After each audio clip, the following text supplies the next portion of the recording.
What's the difference between a virus and a bacterium?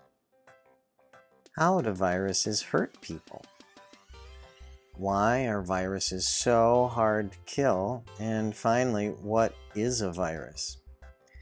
Hopefully this video will answer some of these questions. Imagine that your body is a beautiful, sturdy skyscraper with lots of rooms or apartments, and each room is a cell in your body.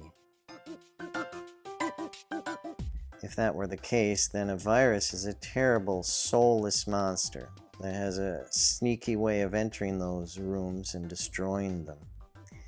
If it damages too many rooms or destroys enough of the rooms that are vital for survival, you could get really sick. Now, the first thing you might notice about viruses is that they're really, really small.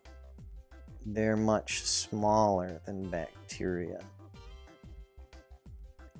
But here's the most important difference.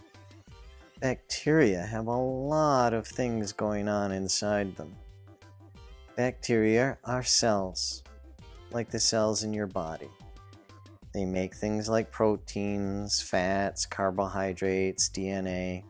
Many of them even breathe, not like you and I, but they still need oxygen. Bacteria can also swim, some of them move around, lots of them, and many of them even have sex. Imagine that. Viruses, on the other hand, basically do nothing.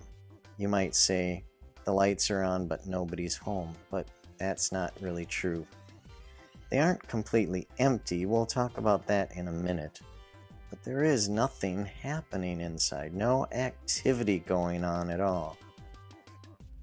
That's because, unlike bacteria that are alive, viruses, in a real way, are the zombies of the biology world. The reason you can kill bacteria with antibiotics is because bacteria are alive. You can kill something only if it's alive.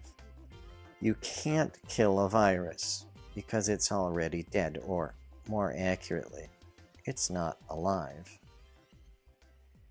Viruses enter the body like pretty much everything else enters the body, through the mouth or the nose, which are huge, generally unguarded doors that seem to welcome viruses into the building.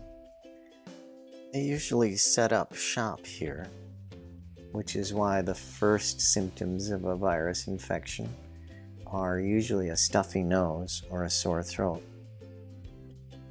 Now, this is how viruses work. Once they get into the building of your body, they try knocking on the door until some undiscriminating cell lets them in. One reason they get in is because they're so small, but another reason they can get into cells is because they carry misleading passes around that trick the cells into thinking they're friendly. Anyway, once they get inside, all the trouble starts. Once again, bacteria can't get inside most cells because they are too big.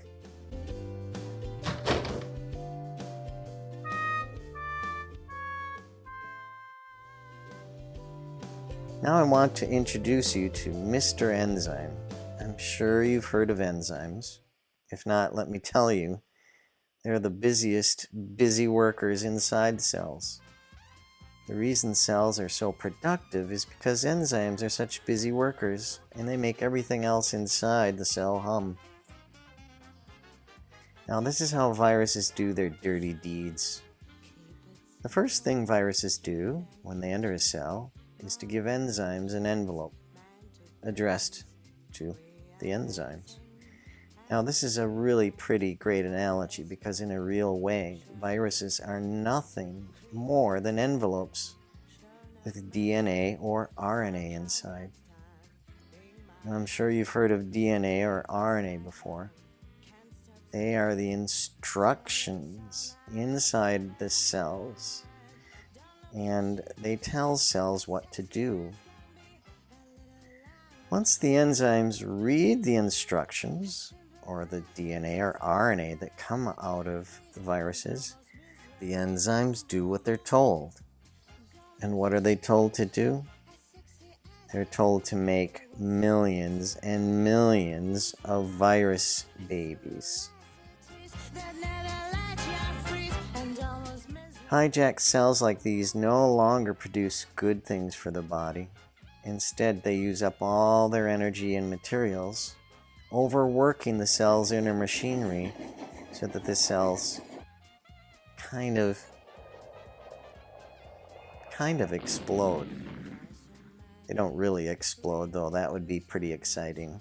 However, these cells that are infected do die, and when they do, they release the millions and millions of zombie virus babies that will eventually go throughout the building, knock on as many doors as they can, and make more zombie virus babies. Finally, notice the bacterium lurking in the hallway. Bacteria love it when viruses cause havoc and mayhem, because bacteria eat the remains of the dead cells that ooze out after the cell dies. And so that's the story of viruses.